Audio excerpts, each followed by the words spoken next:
Okay. And if you'd like me to do the honors of reading. So this is the Planning Board Subcommittee of August 3rd. It's just after 2 p.m. And this meeting is recorded by video and audio in accordance with the state open meeting law pursuant to section 20 of chapter 20 of the Acts of 2021. This meeting will be conducted by remote participation. Additionally, all votes taken by Planning Board Subcommittee during this and future remote meetings will be by roll call vote. If there's a public comment period, if you're calling on a phone, you can press *9 to request to speak. If you're watching on a computer or device, there's a raise hand button that you can tap or press to request to speak. So on to the agenda. If the chair would like to introduce members and staff. I believe all of our names are correctly stated on the Zoom squares, but we've got Director of Planning, Greg Catamatori. Gemma, I don't know your title. Staff planner. Gemma Wilkins, staff planner. And board members Beverly Bookin, Sean Henry, and myself, Jane Remsen, and consultant Judy Barrett. Okay. So circulated was a draft of the discussion that's been going on for quite some time around the potential for a TOD district around the train station in kind of roughly bounded by Railroad Ave and Maplewood Ave and Washington Street, the bounds of which are a little fluid, but we had some background work with MAPC some time ago with some rough boundaries of the district. And so what we have at this point, we saw one permutation submitted by an applicant, which I think in a lot of ways there was feedback from the board on what might be a better approach. And so Judy has provided a draft called the Gloucester Station Overlay District. And I think there are some key points that we probably should go through just in terms of overall approach and feedback from the members, as well as this is kind of like the first time we've discussed this particular draft. But I think the overarching, besides where you might introduce these types of new uses in the area, is really about an approach. And we've had a lot of experience with Judy at this point, and her getting used to approaches and things that have worked in the area, and they're kind of reflected in our current zoning ordinance that we have a lot of special permitted uses, and we have a fair amount of tighter restriction, in particularly on residential use, with a 3-family or more requiring special permitting. So the overall kind of question, I think, that we started to talk about, Judy and Gemma and I, as we were looking at this draft, is what type of district the board is looking to create in terms of, is this truly going to be an incentive district where, if you're basically approaching density, approaching form, and saying, if these are the things that a development provides, then it has not necessarily a limited review, but a review that would require site plan to really go through the mechanics and capacity issues of the area, but not really get into something that's just going to have these very broad special permit criteria of, what is this project doing for me kind of a thing, which kind of just moves it into a kind of a moving target for potentially an applicant. So based on all of our discussions over the last couple of years, the approach that Judy put forward was more of a kind of a measured approach where there could be certain amount of things that are allowed as of right. And then again, this is the question, the projects that might be a little bit larger or more dense would have, an additional level of scrutiny. And the question is, how would that play out? And I think, as you can tell from our zoning ordinance and what the board sees, what the zoning board sees, the city council sees, is a lot of times you see the path of least resistance, which may not kind of fit with the overarching goal.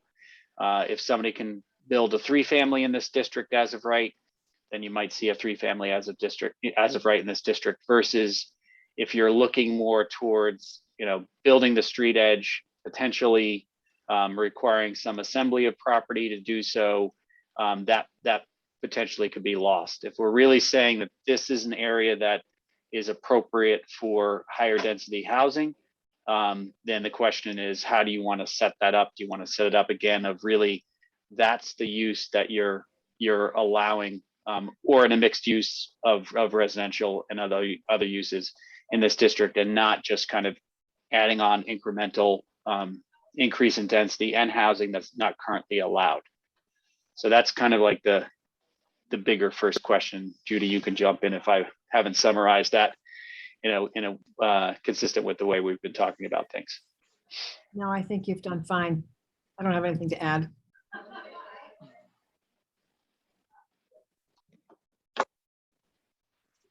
Okay, And I'll share the, I'll put the draft up as well. If I can find it.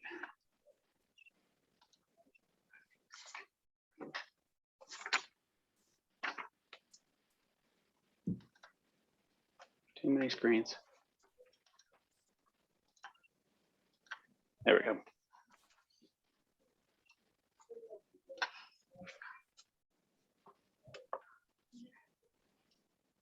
so would a good next step be have Judy walk us through the draft? I mean, I think, Judy, if you want to add just a little bit about, where you were coming from, where you kind of saw similar things that we kind of discussed in terms of creating this kind of overlay, and also maybe elaborate a little bit on what I was talking about in terms of how it's more of a tiered ordinance that has kind of uses that would be allowed, and then the thresholds around what would be, maybe requiring a special permit or beyond. Sure. So I guess for starters, I'll say, and I don't think it comes as a surprise to anybody, that I probably would much prefer to make this less special permit dependent.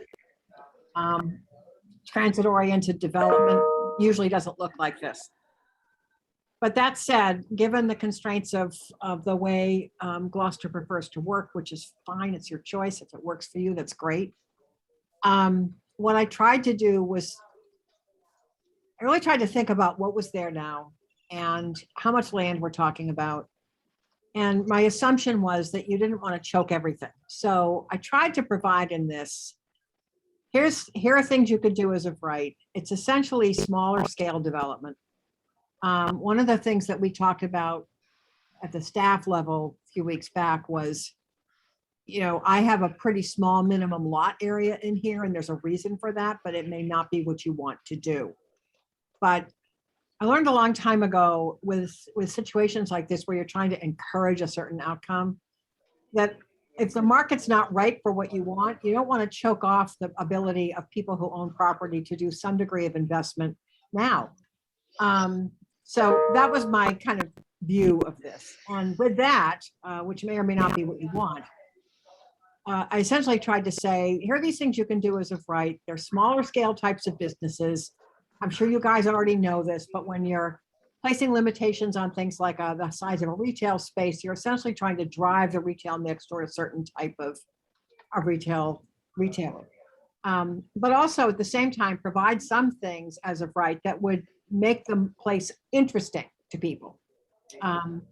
And so that's kind of the rationale for the fairly limited set of permitted uses that I've listed here. I'm not married to this, but it's what I was trying to think about. If you're going to say people can do some things as of right, well, what might they be? And also trying to just sort of be conscious of how difficult it can be to talk about housing. So the residential uses that are allowed here are pretty modest. When you get to the special permit, essentially says, if you want to do retail that's bigger than that, if you want to do kind of some more things that might be more traffic intensive or parking dependent or something, then we need to be talking about a special permit with site plan review. And obviously, just to be clear, just about everything that's in that permitted use list is still going to be subject to site plan review. But when you get to larger things, or in particular, the concept of the mixed use project, then it's a special permit. And the opportunities widen out. There's not much that's permitted, that's prohibited here, except I don't think you want drive-throughs. You need to allow multiple buildings on one lot. It's just the nature of this beast.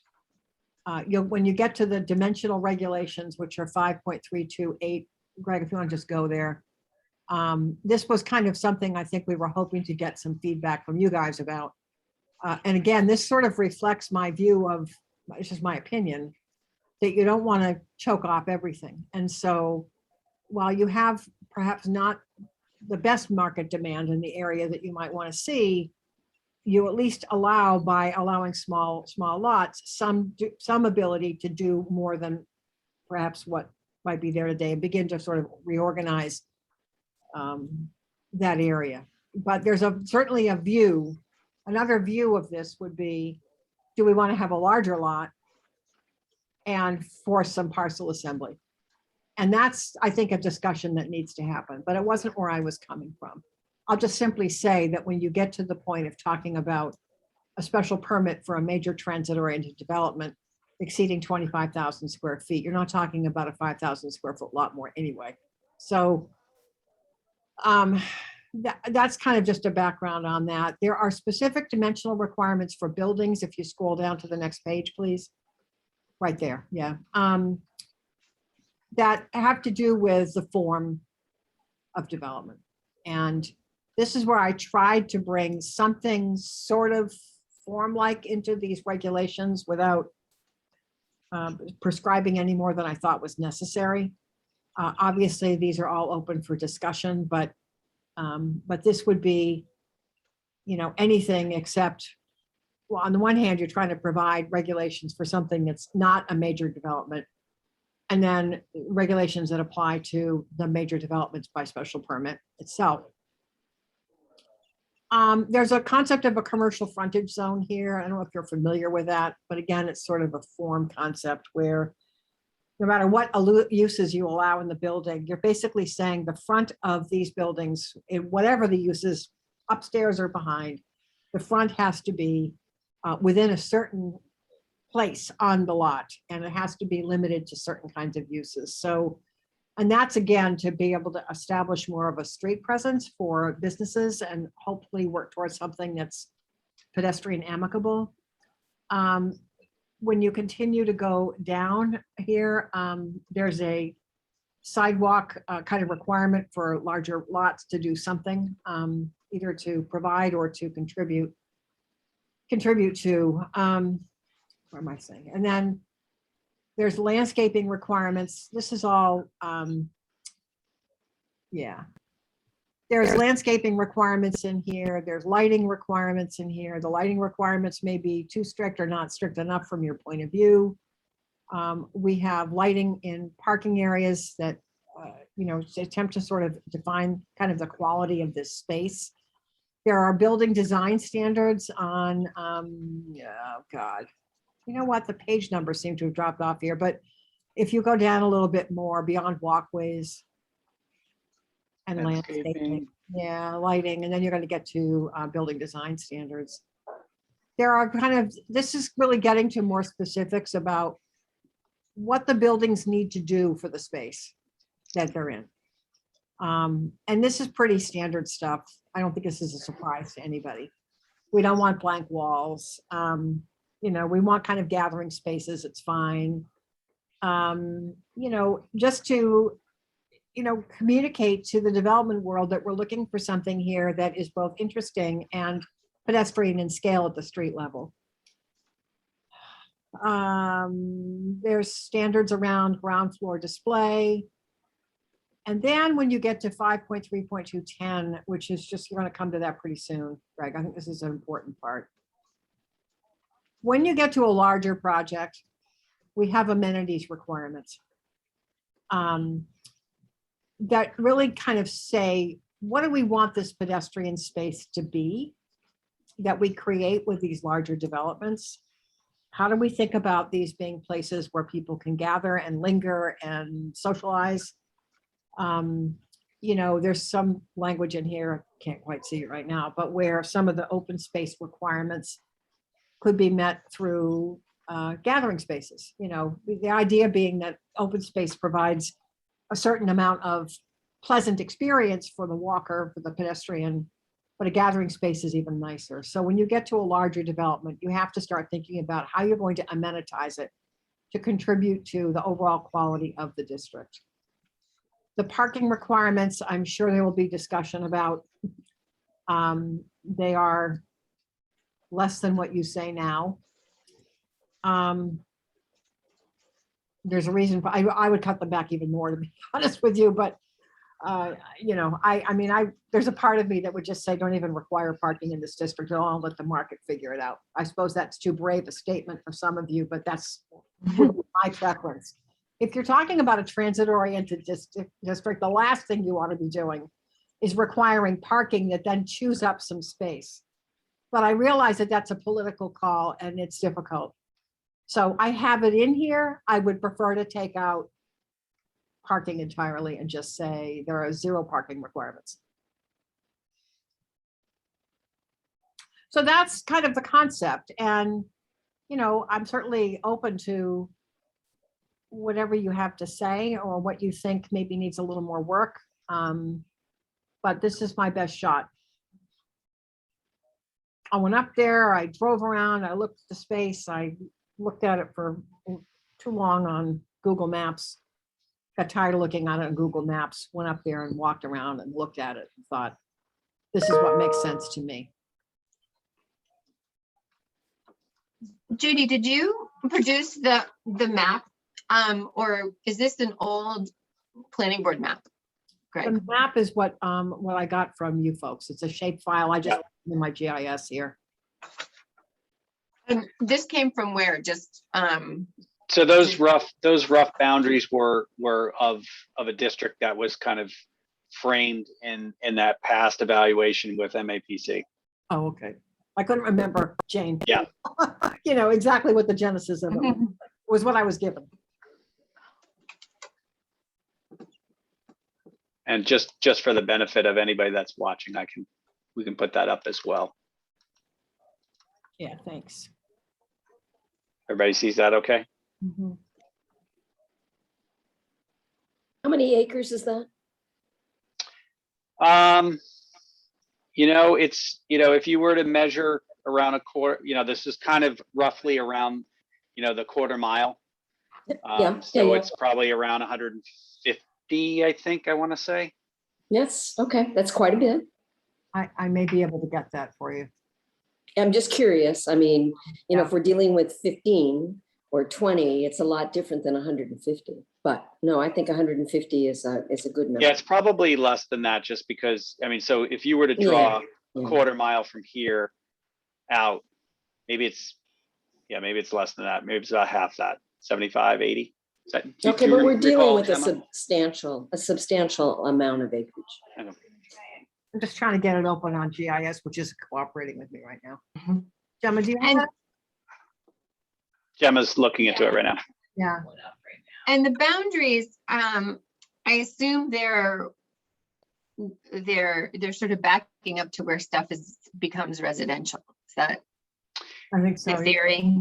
Yeah, they were kind of following the major corridors of Railroad Ave, Maplewood Ave, and then obviously, you know, Whistle Stop Way was developed in an environment that was entirely commercial. You know,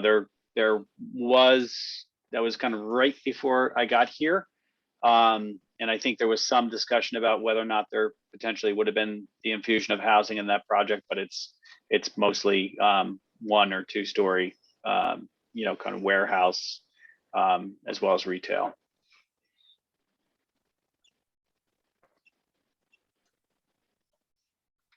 I just wonder if in the first row residential would be interesting because you know how some of those businesses on Washington Street, for example, have a chiropractor or a law office or I don't So know, you were wondering what?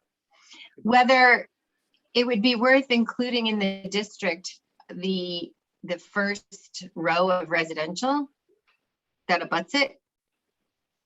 On the Just be- opposite side of Washington?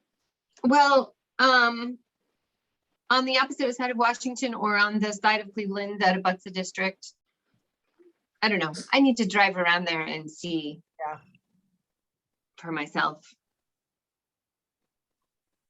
But for example, in Cleveland, you can see one little lot that's been included, or two maybe, and the rest haven't. I don't know why, but Yeah, I think it fronts on Maplewood. yeah, So it was kind of like using Maplewood Ave as kind of the boundary. right. But then the one on the corner of Myrtle Square and Maplewood not included. Anyway, I'll drive around myself and Mhm. and walk around.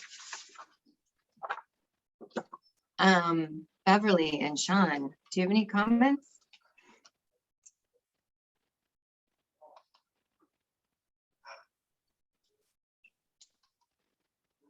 I do. Sean, why don't you go first? No, go ahead. That's all. Are you sure? Yeah. Okay. So I'm all in on this. First of all, I think that looking at the map suggests that we have several large parcels that are either undeveloped or significantly underdeveloped. So, you can argue whether you want to add a row of 5,000 square foot lots, but the primary area includes these very large parcels where there's a lot of room for development. So that's my first take. My second is I come from Portland, Oregon, as you all know, where TOD planning is at a relatively high state because we have several light rail lines, and station area planning was a requirement for the establishment of light rail. And as a result, they're very robust TOD examples throughout the Portland metropolitan area, not just in Portland itself, but in several of the suburbs where these run. And so this is the right approach. I try to think about Gloucester in terms of other North Shore communities. And, you look at the Manchester by the Sea, the Ipswiches, the Beverly, the Wenhams, the Hamiltons, and you do not see the taste in the community, either by residents or by leaders, to see increased density, I think. And you see, a continuation of the existing patterns. We're, I believe, in terms of socioeconomic, after Salem, the poorest community in the North Shore. Close. Yeah, second, third, whatever.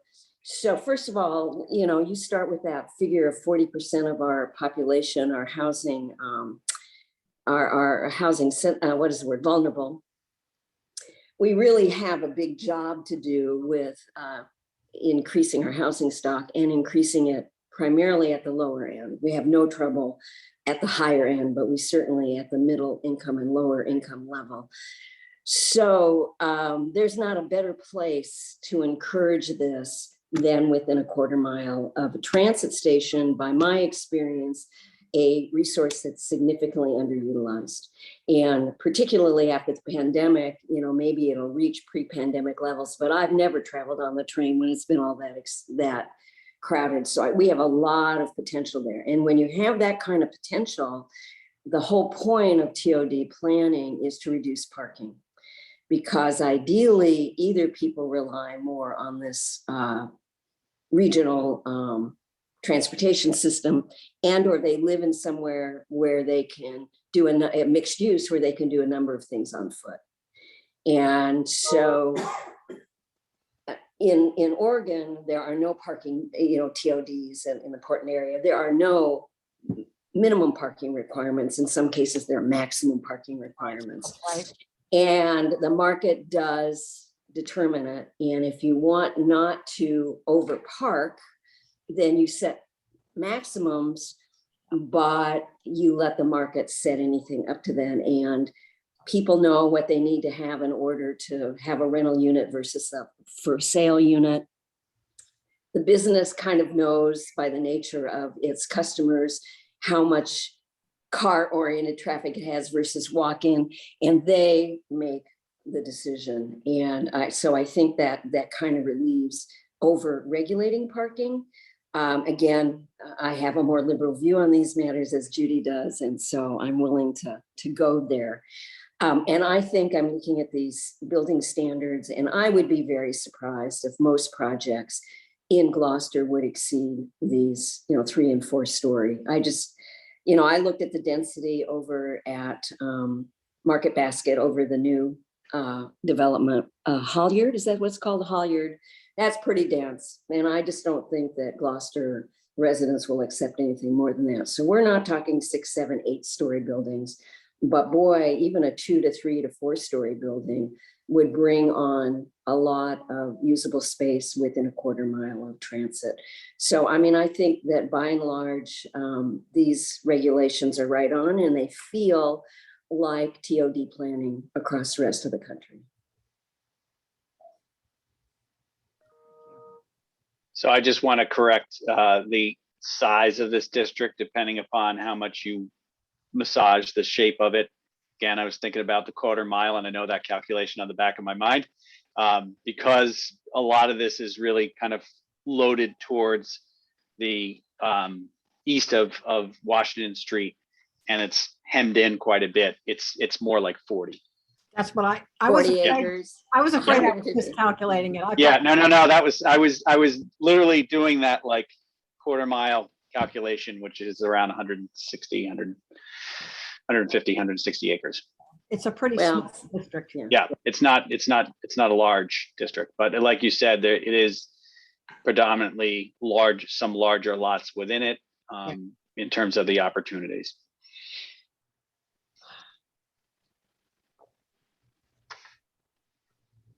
But there, in general, I agree with much of what Beverly was saying, and I also think it'd probably be worthwhile exploring enlarging the area to a degree, also to capture more potential mixed-use development along Washington Street. Like if we went to all the way down to Prospect, there are a number of potential possibilities there. Again, if in some areas, if lots are cobbled together to create a larger situation, but then when you get around to Prospect, I know the veterans were interested in selling their building and getting out of there. At some point, that would be a great redevelopment opportunity there for somebody to put some housing or mixed-use development in. And it seems like that would be, if we came all the way down to Prospect, that still would be within the area, right? The quarter mile, roughly, limit from the train station.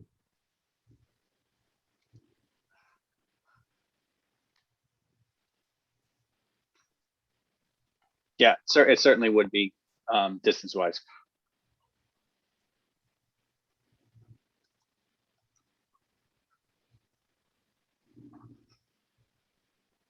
I wouldn't have any problem with that because properties within the boundary that choose not to redevelop are not forced to redevelop. Now, what happens in a zone like this where where you've essentially upzoned, you put a lot of pressure on existing properties. And if they're not in good shape, then there's pressure to sell and redevelop.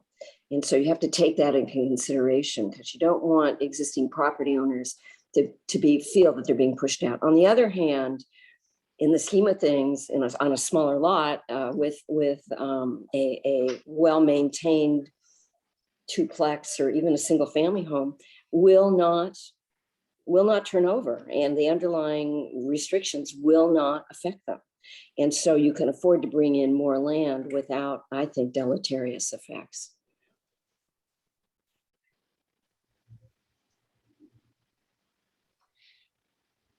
Yeah, I guess part of the reasoning for some of the boundaries, the discussion at the time were, kind of broader, wider layouts. And again, if you're going to allow that height, some of those streets that are immediately adjacent are very narrow with limited on-street parking. And so a little bit of that, how much opportunity do you have if you're going to require, certain things in the front yard setback and how big these lots are and the depth of those, which are predominantly 5,000 square foot lots. which with maybe about 100 feet, 120 feet of depth. You know, the real opportunities that were kind of examined were really along those two main corridors of Railroad and Maplewood Ave. But again, like, so then the question is, if there was some sort of assembly and you are creating a path that's really saying, if you do this, you know, then you end up with a 3 to 4 story next to a 1 or 2 family. And so a little bit of that tension of trying to define the boundary, right? And it's challenging because it's you know, developed because of not a haphazard nature, but more because it used to be rail spurs and it's very old. So you know, dialing in on the appropriate boundary is something I guess we have to spend a little more time thinking about.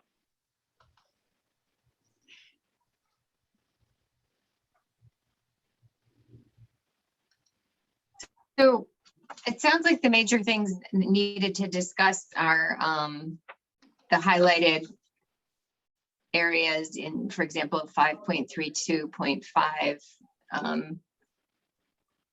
The trigger for a major transit oriented development. So, and Judy had suggested 25,000 square feet gross floor area.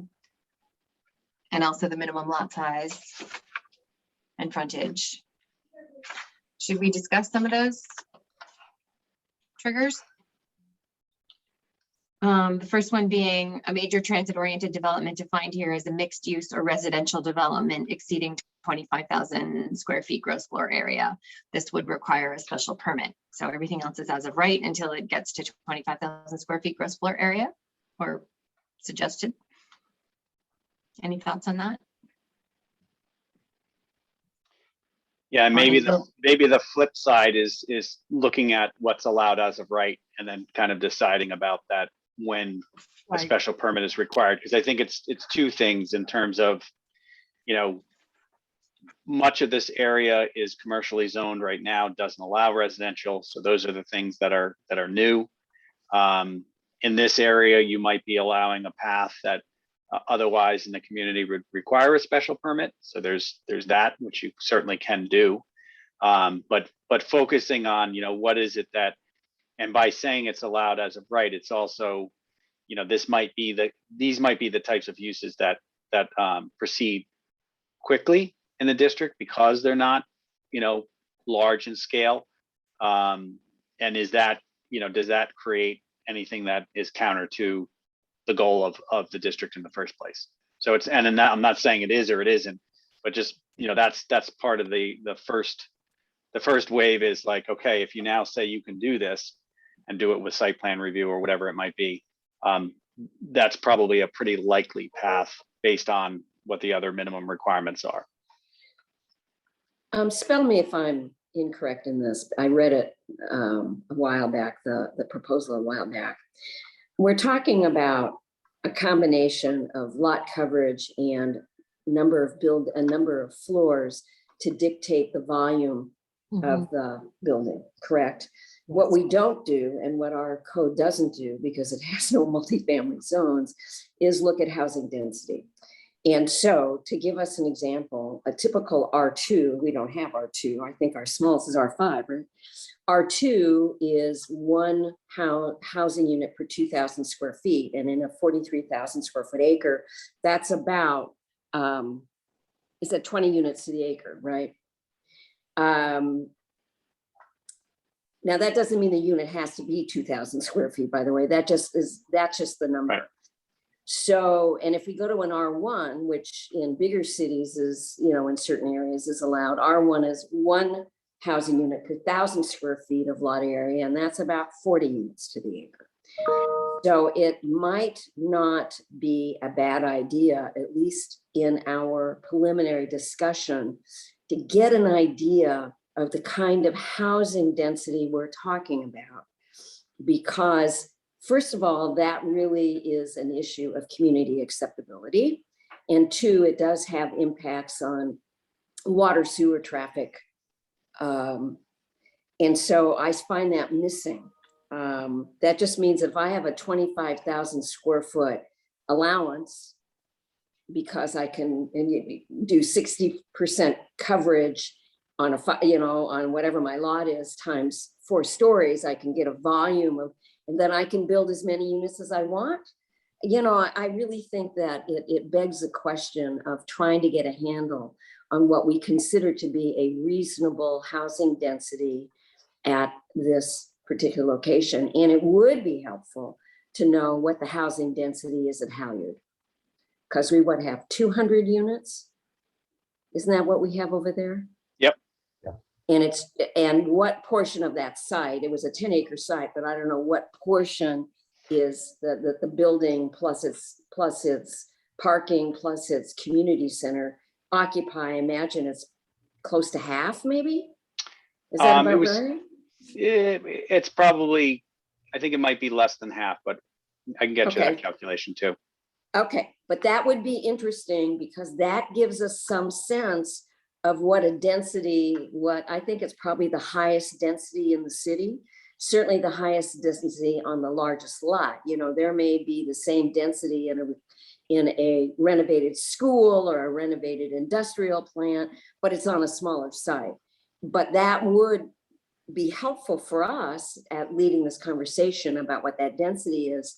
And I think density helps us determine exactly what we want to see in this 40 or 50 acres that we're now allowing to redevelop at higher densities. So I typically, in districts like this, do not write a land area per unit requirement or minimum or maximum. My view is the market really should determine that. The property owner should determine that. I have a box, right? I can put that's this right. much space on this property. And if I'm going to do mixed use, I got to have I've got to have retail in the sort of frontage zone area, then I know how much I've got for floor area for residential use. If I cut that up into 1-bedroom units versus 1, 2, or 3s, I have a different number of units. I still have to think about, I would like them not to, but I may still have to think about parking if I actually want to have some tenants. So the box begins to kind of be driven by and further constrained by some of those other assumptions. And my view is really what the city should be concerned about is what's the form. It really shouldn't matter. This is just me as a planner speaking, but I don't think the number of units matters. It's the form that you're trying to get at, and the form will determine, plus the market, how many units go in that building. And it could vary significantly depending on the market the developer's trying to serve. What if someone wants to do, upper story studio units? That's going to be a very different density from upper story 2-bedroom units. So does the city? I could live with that though. That makes some sense. I'm just saying that, the missing thing is a density piece. It just would be interesting to me to know what the Halyard is, because I think that is the absolute maximum that people in the city of Gloucester would be willing to live with. I may be wrong there, but I think you're talking about performance-based. Basically, I am. Yeah. But are people responding to the building at Halyard or the number of units? Once that thing is built, what are they responding to? They're responding to scale. Yeah, right, exactly. But it's also all by itself. So not integrated into the city. It can't be integrated into the city where it's located. Right. But Beverly, one of your concerns is, I think floor height is interesting to discuss, and whether that translates also to building height, because everywhere in here, Judy has proposed 3 feet, which I kind of agree with 3 stories as opposed to 4 stories. Well, but she does have some 4. I think you do allow more the by right. whistle stop way or whatever that is. Oh, she does? And the Yeah, for a special permit. The TOD special permit, Jane, can go up to 4. Oh, I didn't read that. It's okay. Well, I kind of like the idea of 3 stories, but yeah. That's okay. This is where I kind of need. Yeah. But I think that again, it depends on what you want to accomplish here. Right. Are you just want to create an opportunity, or do you want to encourage? Because I think that depending on the answer to that question will help to determine how far you're willing to go with some of these rules. Yeah. But I think if we are looking at ways to incentivize development that particularly serves true affordable housing in Gloucester. I think we'd be wise to think about drafting language that would, again, incentivize that development by allowing by right 4 or 5-story development if the developer pursues 60% affordability rating or something like that. That making the trade-off up front and having it as a by right situation, I think would be far more attractive to getting a developer to come in and do that. 60% affordable?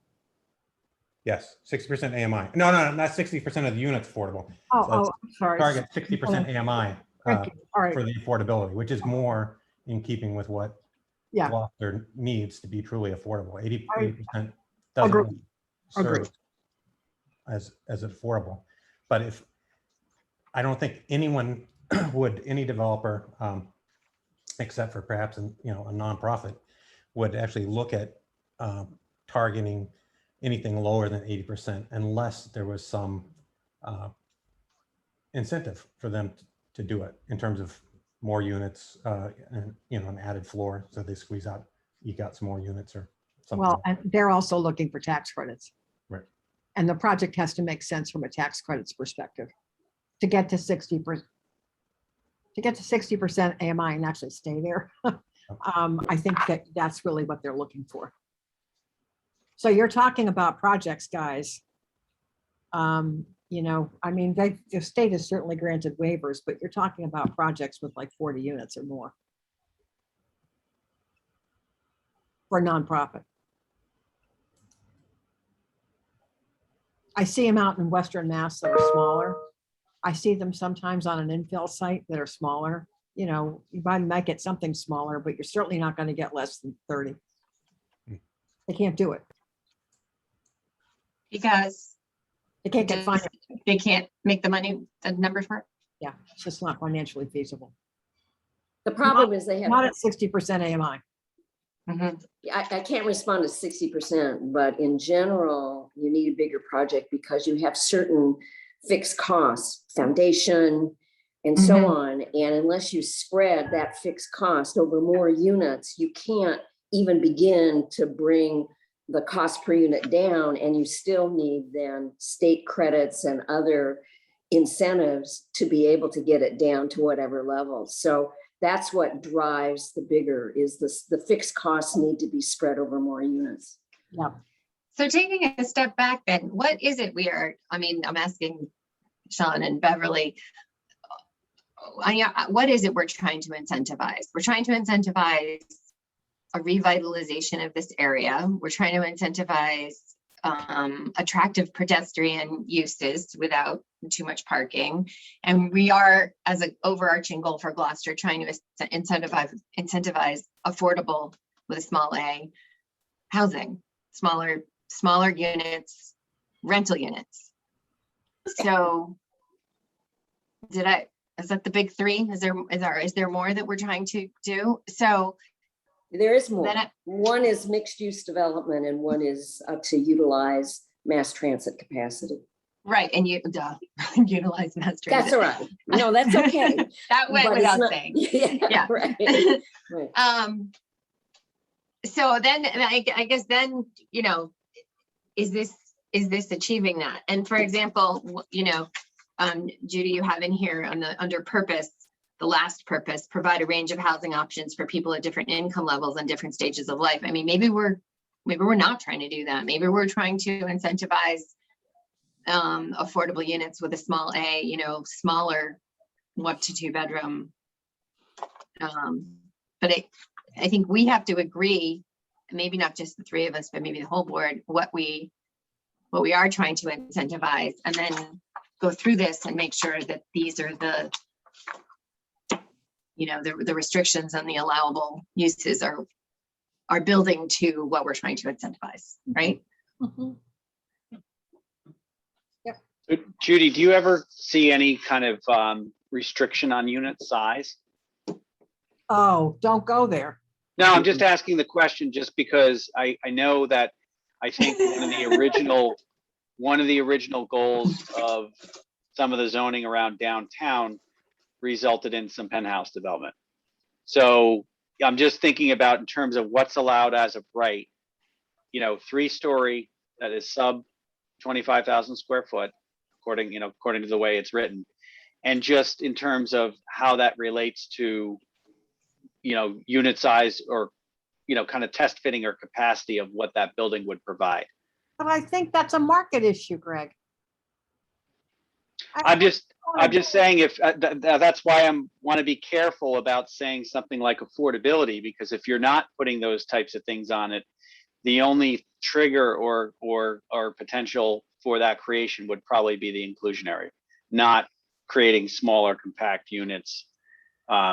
So that's I'm saying that just to flesh out that discussion of, if you say unrestricted, density is going to be by footprint or by gross floor area, then the inclusionary or the affordability component will come in either with market demand or lack of market demand potentially, or inclusionary. You got to be careful. You start putting limitations on the size of units, and you are bumping up against a federal fair housing issue. Well, that's why I asked the question. I'm I'm just saying you I might know. end up with, this idea that people are thinking that this might be a denser area. It might create affordability because a smaller unit. I don't think that's necessarily the case, because this is being more flexible and saying you're limited by height and floor area. It's just going to play out how it's going to play out. Greg, the rent per foot is higher on a smaller unit. The smaller the unit, the higher the rent per foot. Why do you think when DHCD went to requiring 3-bedroom units and 40Bs, the developers went nuts? They were not happy. They're still not happy about it. So, I don't think, and also you have to think about who's going to live in these units, right? You have what, 2 kids? I have 9. Do you think a family is going to move into a unit? I have 9. That's like 2-story, 2 or 3 stories above the street. Congratulations.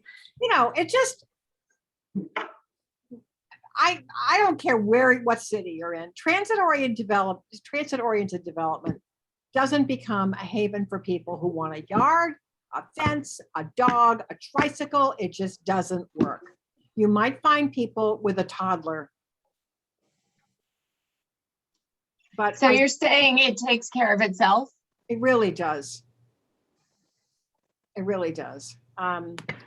We did a big study for the town of Dedham a year ago. They've had several mixed-use developments around the downtown area. And there were people starting to holler that the mixed-use developments were killing their town services and killing the schools. And the planning board said, is this true? So they put a moratorium on mixed-use development in the town center. And what we found is that there were 2 school children out of 320 units. The police department only got calls to 1 address, and it was the convenience store on the 1st floor, not the housing. So I just think that was really a little interesting view for me. And then this was in a town that had plenty of other housing stock that was a variety of sizes, but the people who were choosing to be in that downtown area were smaller households, 1 or 2 people, several town employees. I often joke about smaller units like this, that it's sort of the divorced dads club, because people who are trying to stay in the community with their kids will take a small unit in a situation like this so that they can be close to their children. I mean, there's just a whole lot that's changed with the demographics of rental housing. It's fascinating. Fascinating. I would have to agree. I think what we're looking for, first of all, I think that as a country, we're looking at lower birth rates and smaller household size. Most of the kind of housing that would be attractive would be people in transition. It would be young people in their first job who aren't yet married or newly married. It again might be a divorced situation. It would be a single mother with a child, and it certainly would be elders. So you're really capturing, and there's a demand for that because often those people in those transitional zones don't have the money. You know, their incomes are restricted. So I think it does take care of itself. And there's no value to being near a train station if you don't commute by train. That's true. If you want you want to park 2 cars, which a typical family with children want, you're not going to live in an area like this. Although there are families who choose to do this because they only want 1 car and they do want to be able to walk or take transit. And, you know, a 2-bedroom apartment may accommodate a family of 3. Right. Oh, sure. Absolutely. But Yeah, I agree with you. I think there are that, national breaks on it. I think she's absolutely right. And I do like the idea of the market establishing. There are 2 issues that concern me. And I think you've accommodated. First of all, if you want to make sure that no first-time development precludes longer-term achievement of density. Mhm. So I believe you've worked in some minimum development standards so that people don't undershoot. You know, you want them at least to hit some kind of floor so that if they're going to redevelop a property, it's going to achieve much of what we want. And the second is we probably should have some function for multi-phase development. Now, you're not going to build a 2-story apartment complex with ground floor, commercial and second floor and add 2 floors to it. Correct. But you may, on these bigger sites, do a commercial office and behind it later on, put in residential. And remember Joel's client who has that orphan piece of property behind on is it Maplewood that's behind? Now, if that were in single owner, we're in the same ownership with property on Maplewood, you could redevelop Maplewood, even a small, and then you would have access to the back and eventually be able to put in housing. Because that's really, it's not suitable for anything but housing, but otherwise it won't develop. So to allow phase development might help you with a minimum for first phase, may help you get to a higher density of the second phase. And maybe phase development is covered in plan unit development, in our plan development requirements, and not necessarily in these restrictions. But I think we need to kind of look that the idea being that interim development, short-term development does not preclude higher densities in the long term. So Beverly, what do you think about the 5,000 minimum lot size proposed, 5,000 square foot? I think that's fine. I don't think you do a lot on 5,000, you know, but you could build, you know, on 5,000, you could build 5 or 6 units, smaller units. You know, you could get a small 6-plex on there, I think. You know, and of course, a lot of people in our community don't think about that kind of density because we don't have zoning that allows it. So people don't think about it, but it's doable. You do a 4-plex on it, right? Are you shaking your head, Judy? You could. Oh, I'm agreeing. Yeah, so I think 5 is fine.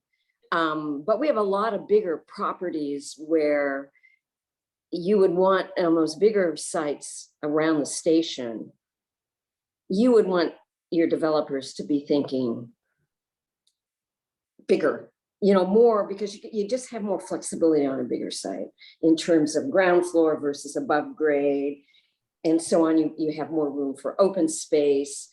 You have more room for surface parking, maybe tucked under parking. You know, on a ground floor, what you see often on a ground floor is you have the commercial toward the front with maybe a 25-foot depth. And in the back, you have tuck under parking for the residential. And then above it, you have 2 to 3 stories of residential. And the parking really, you don't see it, it's there, but you still have that frontage. So I think 5,000 minimum is fine. And also many of the lots are 5,000. So if you make it redevelopment larger than 5,000, you're saying those lots can't be redeveloped unless they are, That's unless what I was- they're That's what I assembled. avoid. That's Unless they're exactly what I was, exactly, that's what I was trying to avoid. I don't think you want to make people, put people into any kind of a non-conformity situation, and to respect the fact that unless you have a market that's banging on the door to do larger development, really what you want is to allow this thing to evolve and become more like what you want, even if it doesn't all happen like magically at once. So allowing smaller property owners to do incremental change that's an improvement toward the vision for the district really is fine. Is the 25-foot, I should know this, but is the 25 square foot gross floor area trigger, that's the footprint, right? No, that's total. You're saying isn't that Total. that's total? Gross floor, not footprint. So with all of the stories, you're saying? You get to something that scale, then you need a special permit. Mhm. You know, that was again done out of deference to, I think, Gloucester's preference for special permits. Don't, it's not my, If we didn't have a preference for special permits, what would it look like? I might do graduated standards on the buildings. You require more. I might allow more in a larger building, but simply not require a special permit for it. And in exchange, I might require more, you know, I might drop the threshold for some amenities. I think that when you just take the special permit away and you make the permitting more efficient, you kind of reduce the time for the developer and you can ask more. You also reduce costs, by the way. Oh, And yeah. if you're looking for affordable housing, one of the ways of doing that, there are all sorts of, it's not just incentives from the state. One is to reduce planning and building fees.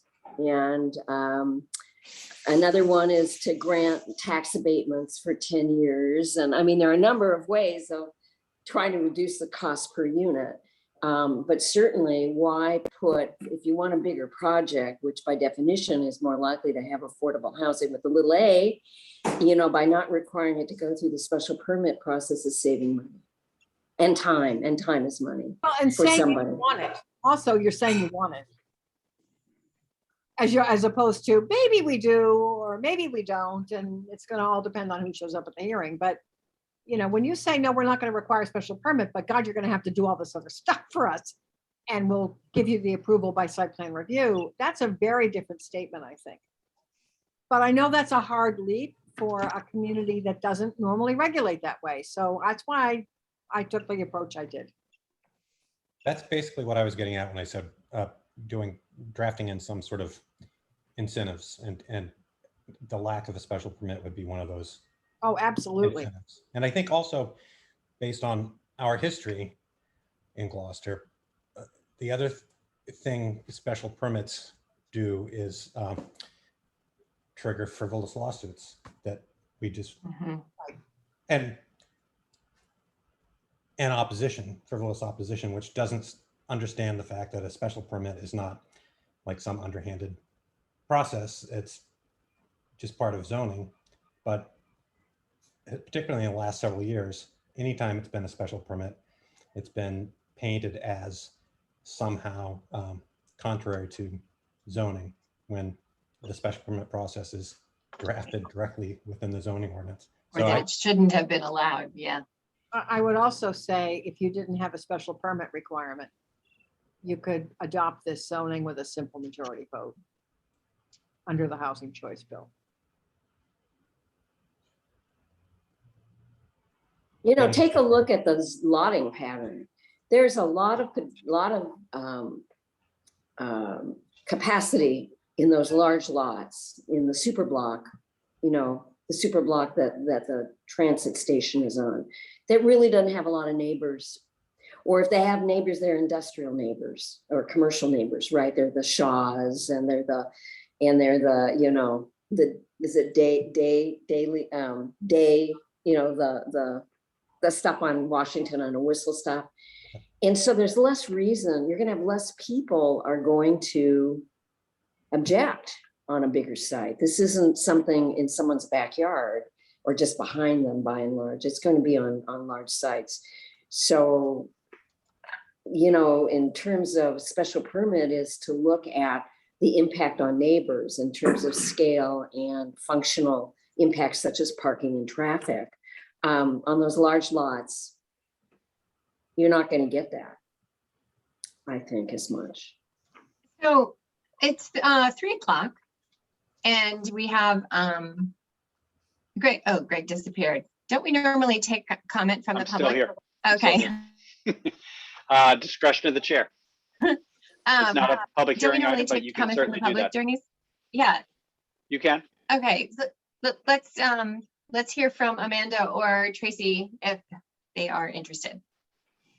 And I guess if you are Amanda or Tracy and you're listening, you have to hit your raise hand button on the bottom of your screen.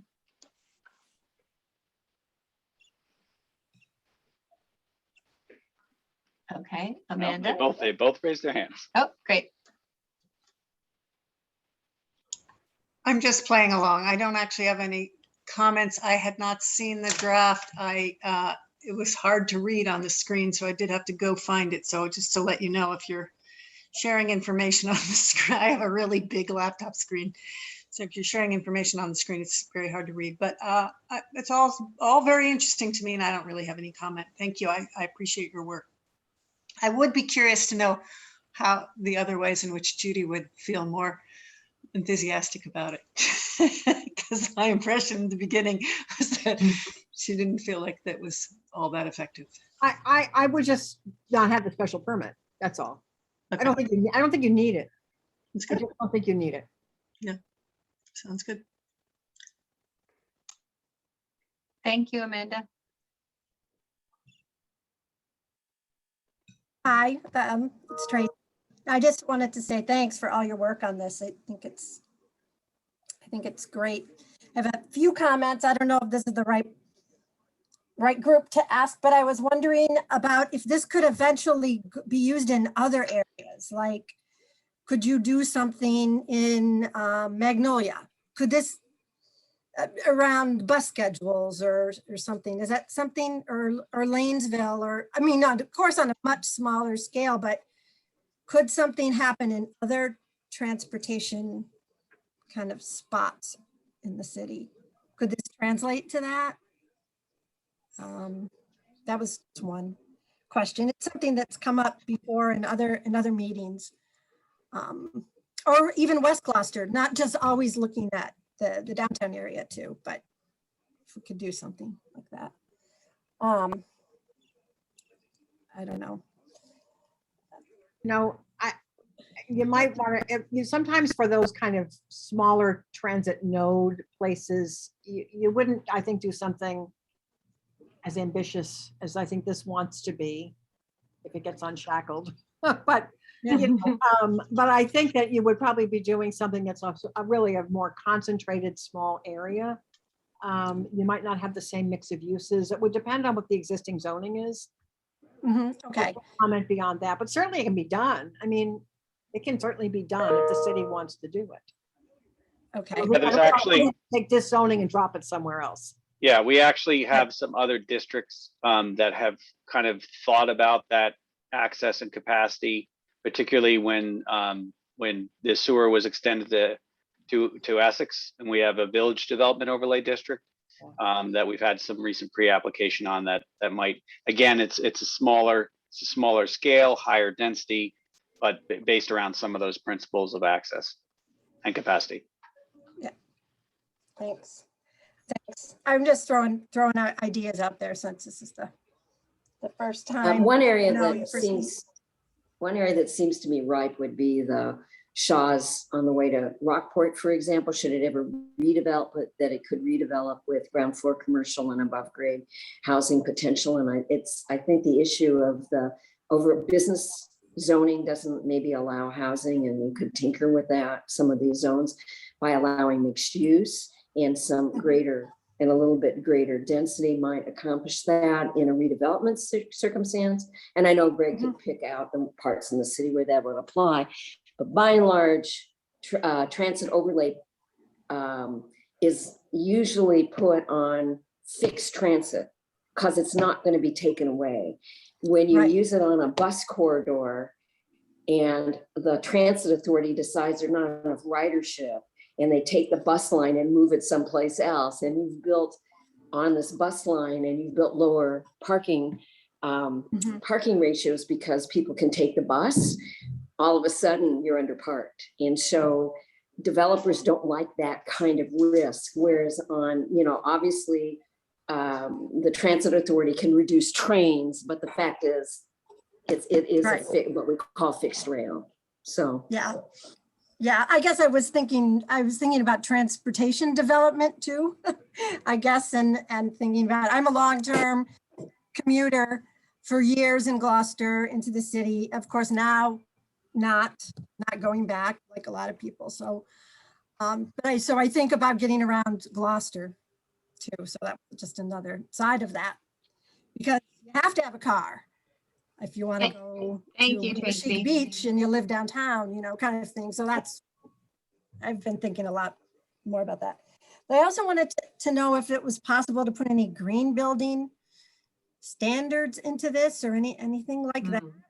Green roofs, or I don't know, just the world seems so different to me lately that I was just wondering if that's a possibility. If you can require that. Thank you. We can certainly take that Cars or something. I into don't know. consideration. Yeah. Look at it. What? We can look at that. Yeah. We probably Yeah. ought to be looking at that for everything we do. And yeah, or maybe you just have zip cars or something for people. Thank you. No. Any other questions? Yeah, the last one it's just about affordability and kind of getting the housing we want. And something I always think about is, with mixed use buildings and the businesses that go in usually are minimum wage jobs, part-time, a lot of them. And where do the people live? We're already having a hard time hiring people in a lot of businesses. So just a consideration there, if there was, I'm sure there's nothing that we can do, but I do want to mention it. We often create jobs, but then people can't afford to live here. So We're very aware of that, and so and care very much about creating affordable housing stock. So yeah, thank you. Mhm. Thank you. All right, thanks.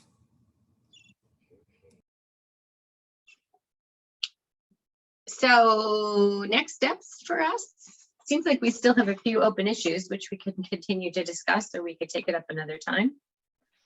Yeah, I think I'm But just taking action. That's all. I just wanted to, and I thank you for your response, but I think my point was to a little bit back to Beverly's point about, there's different ways of trying to go about figuring out how something is going to play out. And my point was, there's the idea of a test fit, which is, you're given all these things and you're trying to figure out how it's going to play out. And that I was kind of trying to respond to Beverly's point about, what's the density, because that's something that, you can kind of wrap your mind around a little bit. So how your development is 30 plus per acre. So that's fairly dense. It's about 33 per acre. And sorry. that's Halyard is 33. Yes. Yeah, that is dense. So, the point of, when you have this threshold of, what's the cut in for potentially a special permit versus what's allowed, what does that square footage get you? And what I was thinking about was in terms of, what would the size of a typical unit be, which is kind of variable, can be anywhere from 600 to 2,000, whatever that might be. And again, if it's just, if that's one of the elements that you're taking out of the equation by just saying it's about the structure, those numbers could give you the sense of what the density might be like. So that was my point about trying to say, about unit size and where you might end up. I think you could discuss it as a range, Greg. Yep. Yep. And just to give people some idea about density, density is up to about 8 or 9 per unit, per acre, gross acre are considered to be single family. So on 5,000 square foot lot minimums, that's about 8.8 units to the acre. Then when you go to lower, when you go to denser zones, we don't have any, but if you were to go to an R3, an R2.5, an R2, then you're starting medium density is anywhere from about 10 to 20. And then, or maybe 25 units to the acre. And then above 25, it seems to me you're getting into, density. And in cities, you easily have 60 units to the acre. So, I mean, the general population doesn't know or care, but it does give you some sense that if we were even to have allowances in this area of kind of moderate multifamily, would be about 15 to 20 units to the acre. So it seems to me, from my experience, that's about, or between 12 and 20, let's say.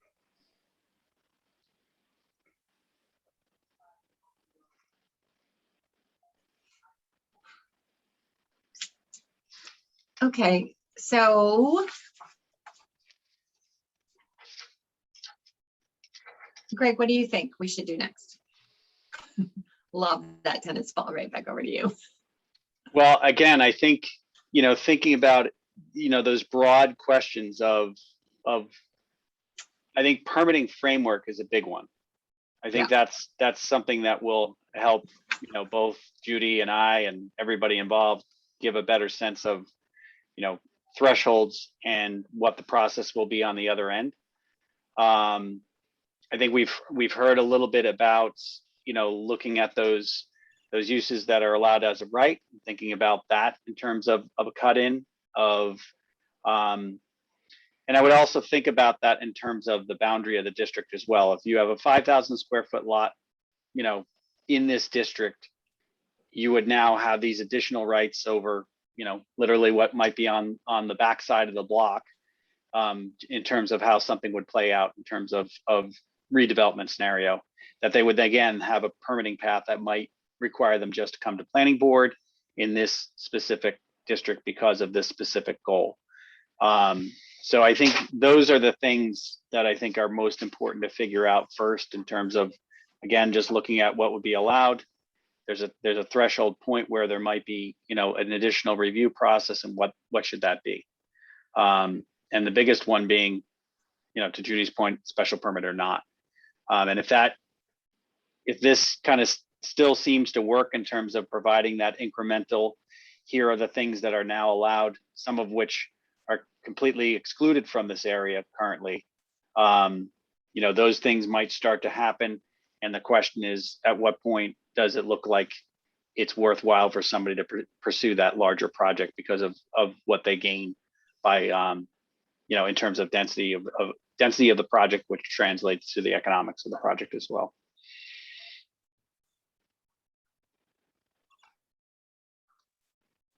You want to add anything to that, Judy? No, I think that covers it. Yeah. Can I make a proposal? I mean, for us to think about, I think we should not be timid. I think this is a unique area. It's immediately adjacent to downtown and all of the services that are available there, plus the underutilized capacity of mass transit. And I would look at setting a very high level for special permit and let public comment whittle it down as opposed to starting out timidly. And I think the other thing that might be helpful is to talk to developers in our community and see how they would respond to this kind of development capacity, what they might be willing to do, what they think the market might be willing to support in Gloucester. That input would be very helpful, because certainly that's not something that I necessarily know from walking around Gloucester, but a developer could give some insights that would be helpful.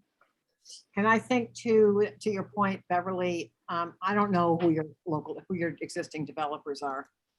But sometimes when you create an opportunity that's sort of this different, you position properties to be more attractive to developers who don't normally work in Gloucester right now because they can't make it work because the zoning doesn't work because of whatever. So, you know, you might want to, if it makes any sense, you might want to make sure if you talk to developers that you maybe talk to a few who are working in the region. It's just a thought. I think I have my homework. Just a quick question going back to what Beverly was saying earlier about density. Would it make sense to insert some language into this that density at this level is allowed by right?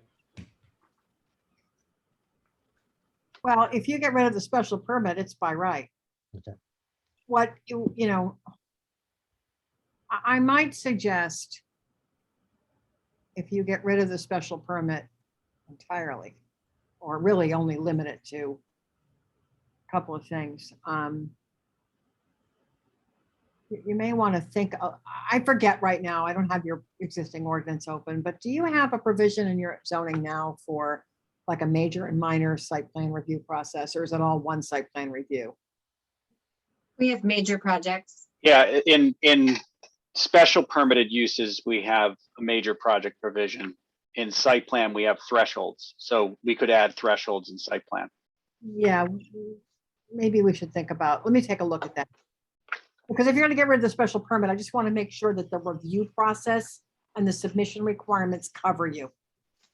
Right. That's all. Can we, and think about, you know, the other thing I want you to talk about is the parking. Mhm. And you know, I did, being a planner, wanting to kind of look at the picture and the density is helpful, at least for me as a planner, to understand how land is being developed. But I think that Judy is recommending something called performance standards. And the performance standards are what, you know, if you can accept what it looked like, it doesn't really matter what's in it. That's It's, right. it's really a combination, performance standards are a combination of what it looks like, how big it is, and you know, and a lot of that aspect is what are the setbacks, how much landscaping, you know, I mean, it's the package. And if people can accept the package, it doesn't matter what's in it.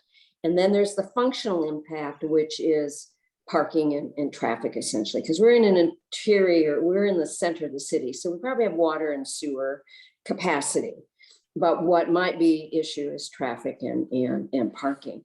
But then you don't have to get into the density issue because it doesn't really matter. And I bet people looking at Halyard Garden, whatever, they look at the building scale, they have no idea how many units are in those 3 buildings, not a clue. Right. So the fact that it's 30 units to the acre probably doesn't I affect have no most people. idea. They don't know that stuff. Yeah, so I really think she's on the right track here. I would rather go there than maybe try to. I often try to encourage people to think about older buildings that have repurposed and that mattered to the community. You know, a church that closed and it's a performing arts center now or something, you know, mills that are housing.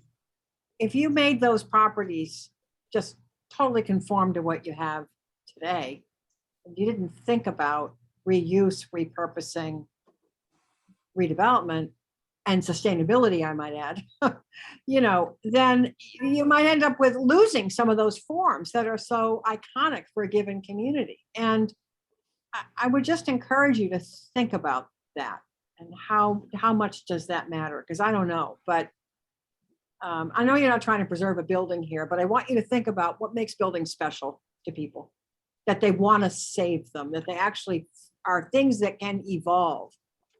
You know, truthfully, if you let me just completely strip the palette away, which I know isn't going to happen, I wouldn't even have use regulations.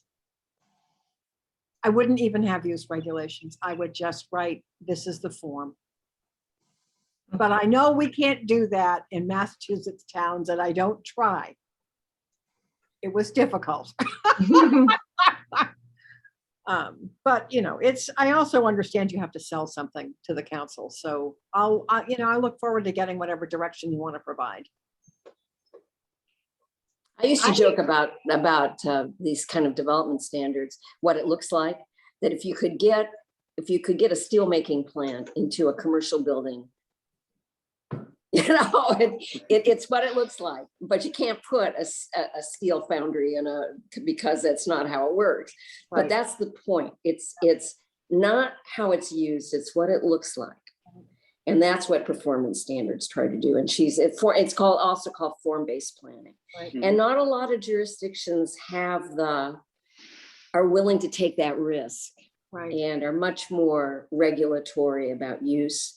So use is the way you get into the building, whereas in performance, it's what it looks like and how it functions, not necessarily what the uses are. Most of what we call form-based code in Massachusetts is a hybrid. It's just the way it is. You get out to the Midwest, it's a totally different story, but we have to work with what we've got, right? And you have to work with what people think they can tolerate. And I get that. But I'll unshackle this in whatever way you let me. I'll just leave it at that.